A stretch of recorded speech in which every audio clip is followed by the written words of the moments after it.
Welcome to Papyrus Plans. I'm Tasha. Ready to create something beautiful? Let's dive in. Hello everyone, welcome back. So today we're going to be working in my book journal and we're going to be doing a spread for A Companion for the Count by Sally Britton. Okay, let's get started. So for this particular book, I listened to the audiobook version because I couldn't get the paperback or ebook version of it. Only the audiobook was currently in stock with my library, same as the first book. So I think with her books, for some reason, they must only buy the audiobook version of it. And this is a continuation of the first book in the series called Mr. Gardner and the Governess. And I thoroughly enjoyed that book. I gave that a 5 stars, and even 𝐻𝐻𝐿 gave that 4.5 stars. So, I mean, that was ranked pretty high for me. And I don't think I've ever rated a romance that high before. So I thought it was just beautifully written. And the first book really made me want to continue the series. So Companion for the Count, A Companion for the Count is the second book in the series. And I'm not sure how many books are in the series, but again, I didn't know when I started that first book that it was in fact a series. And I found out after the fact. Someone in one of my book groups told me that, oh yeah, you know, it's a series. And I was like, oh, really? And I looked it up and I found out that they were right. So I'm definitely going to continue the series on in the new year because I really like Sally Britton's writing, especially for this series. I haven't read any other works from her other than the first book. But again, this is set in England during the Regency period, and this one follows Emma this time around, and she's the friend and companion of Lady Josephine.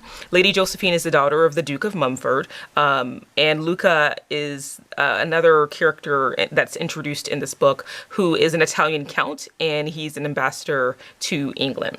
So Luca is newly appointed as a count, and he helps to find an English bride, essentially to strengthen relations between his home country and England and to solidify his position as a royal ambassador.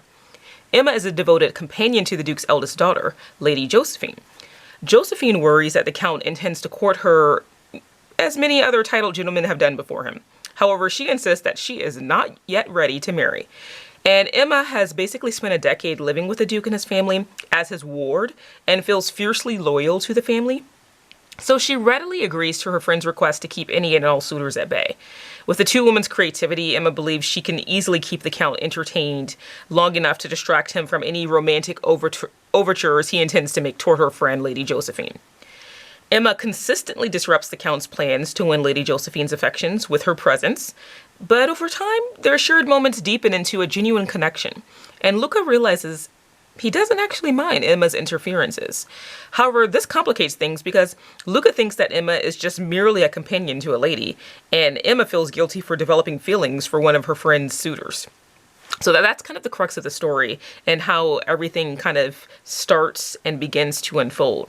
Overall, I enjoyed the themes of friendship, family, and platonic as well as romantic love that the author introduced in this storyline. I really liked Emma as a character. I liked how intelligent she was. I liked the fact that she was well read. And I really enjoyed the fact that she could keep pace with the various discussions on diplomacy and politics. And I thought that Luca was a really good counterpoint for her. Although he was charming, he was also kind-hearted and down-to-earth. The plot in this book was a lot simpler than Mr. Gardner and the Governess. It didn't really have any complicated subplots. The villain was a bit predictable. But in spite of that, I still found it enjoyable. I liked how the author found realistic but creative ways to throw Emma and Luca together so that they could form a bond and get to know each other better.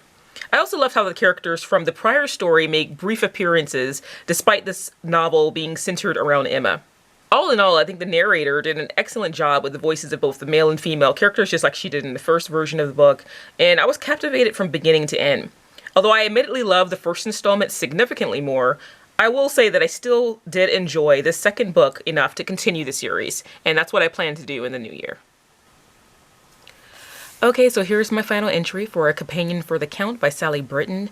I really enjoyed this book. Based on the 𝐻𝐻𝐿 rating, it got 3.75 stars, which is pretty close to what I gave it in my head before I started writing the review. I gave it probably 4 stars, but I think 3.75 is fair. Again, it wasn't as strong as the first installment, but it still was an enjoyable read. This was a little bit of a simpler plot, didn't have as many twists, wasn't as complicated in terms of character development. Again, more of a simple story, but a quick, easy read and still enjoyable. So I still recommend it.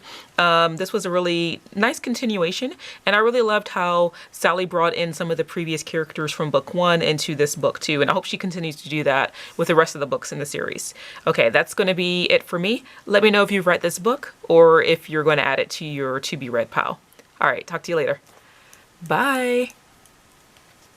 That's all for today. If you enjoyed this video, give it a thumbs up and share your thoughts in the comments. Until next time, stay inspired, and thank you for watching.